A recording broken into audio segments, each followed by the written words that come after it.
Assalamu alaikum Kırgızstan, assalamu alaikum Көкбөрү görmandары. Достор, бүгүн 25 октябрь 2022 жыл. Мынакей биз турган жер бул ат майдан. Талас облусунун Талас шаарындагы Райкан Алканов ат майданында турабыз. Мынакей, ошентип Кудай буйруса эртең 26 октябрь күнү ушул ат майданда Кыргызстан Республикасынын Көкбөрү боюнча чемпионат өтөт. Достор, бул чемпионатка жаштар жана чоңдор болуп эки багытта өткөрүлөт.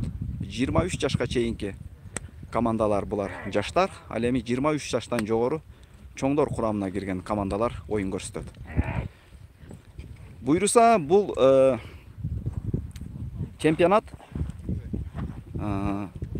2000 жылы дагы бул Талас жергесинде өткөн, а былтыр Чүй областында өткөн. Мынакей ошентип бүгүн дерлик командалар келип жайгашып болушту бул жерде. Азыр эми саат 5-те Кудай буйруса